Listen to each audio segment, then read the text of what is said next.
Cláudio Lana, Bom, Cláudio, você fala aqui diariamente, né, sobre a postura do nosso honradíssimo vice-presidente da República, Milton Mourão, né?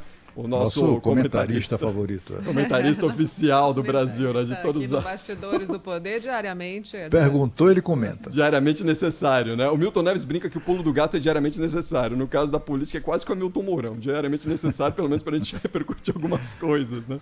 E hoje... Não, o pior é que ele fala, assim, não tem a menor importância o que ele fala, né? Até porque ele não tem, como é que eu diria, responsabilidade governativa, né? Ele não participa das decisões, mas ele é muito bem informado, é um ávido leitor de jornais, tem sempre ali uma opinião a dar, né, sobre qualquer assunto, viu? Ele mata no peito e segue em frente. Pode ser pandemia, pode ser Coronavac, pode ser física nuclear, qualquer coisa ele traça, né? Derrota do Flamengo ontem, então?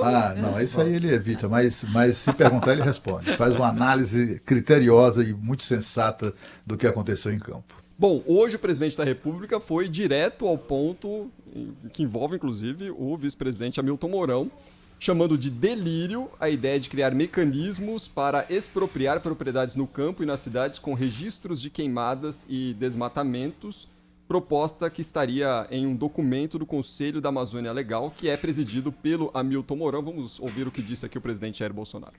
Ou é mais uma mentira, ou alguém deslumbrado do governo resolveu plantar essa notícia. A propriedade privada é sagrada, não existe nenhuma hipótese nesse sentido. E se alguém levantar isso aí, eu simplesmente demito do governo. A não ser que essa pessoa seja indemissível. A não ser que essa pessoa seja indemissível. Aí o recado e se chame Hamilton Mourão. E dá entrevista todos os dias. O vice-presidente se penitenciou, disse que, enfim, entende por que o presidente Jair Bolsonaro está tão irritado, ficou tão irritado com essa situação. Alguém, algum mal intencionado, pegou e entregou esse documento completo para um órgão de imprensa e agora, diariamente, ele solta algumas pílulas dessa natureza. Então, ou seja, é algo que está totalmente fora do contexto. E eu, se fosse o presidente, também estaria extremamente irritado, porque isso é um estudo, né? Isso é um trabalho ainda que tem que ser finalizado e que só depois poderia ser submetido à decisão dele. Enfim, uma rusguinha pública entre presidente e vice, viu, Cláudio? Mas é um velho problema do governo, né? O governo tem sempre alguém disposto a vazar tudo, né? Para qualquer coisa, o mínimo, uma opinião que seja manifestada durante uma reunião, um papelório que alguém faça sobre determinado tema, aquilo ali é vazado como se fosse já uma decisão adotada. Essa é uma decisão grave demais para não passar pelo presidente da República, né? E na medida em que como se fosse já uma Opa! Na medida em que uma coisa que nem sequer é um estudo concluído vaza, a intenção é tentar criar o fato consumado, talvez, etc. Como a decisão, mas o problema é o seguinte, o problema é que a decisão é do presidente da República, né? O governo é dele, é ele quem manda. Ele não, e aí ele tratou de, como é que eu diria, de liquidar esse assunto antes que ele prosperasse além da conta, né?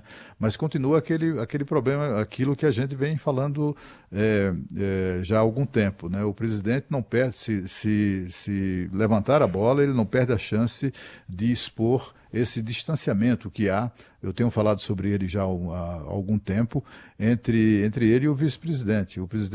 Eles não se falam, não se falam não é porque não sejam brigados, não é isso, aqui não é da rotina, eles não se encontram, a não ser em eventos públicos, e mesmo assim a critério do cerimonial do Palácio do Planalto. Nunca chama aí o Mourão que é importante que ele esteja presente. Não, o cerimonial avalia, assim, olha, esse evento aí impõe o protocolo, né, recomenda a presença do vice-presidente. Aí ele é chamado, mas fora disso, zero. Ele não tem ninguém nunca solicita a opinião do vice-presidente para nada, e a não ser, é claro, a única função executiva que ele tem é a de presidente desse Conselho da Amazônia. E, tirante isso, ele não tem a participação dele no governo mesmo, é zero. É por isso que, não tendo muito o que fazer, acabou se transformando no comentarista do cotidiano.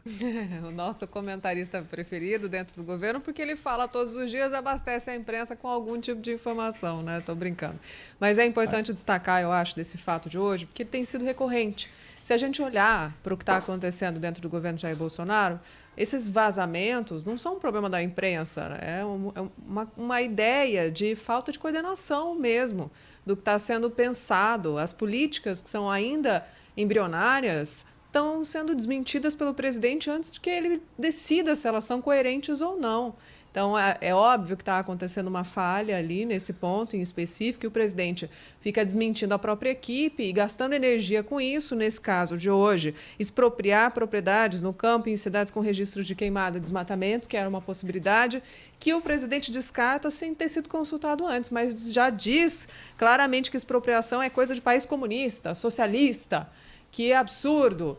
E esse desgaste, essa gastança de energia à toa, quando a gente tem um estado às escuras, né, o Amapá ainda com problema por fornecimento de energia, contando contagem regressiva para as eleições municipais e as eleições lá tendo que ser adiadas. Problemas muito graves, inclusive problemas ambientais que precisam ser resolvidos, a condução da pandemia ainda na reta final, o desenvolvimento de uma vacina. A gente tem muito problema para ficar com essa fofocaiada todo dia. O governo batendo cabeça, bateção de cabeça dentro da mais alta cúpula do governo.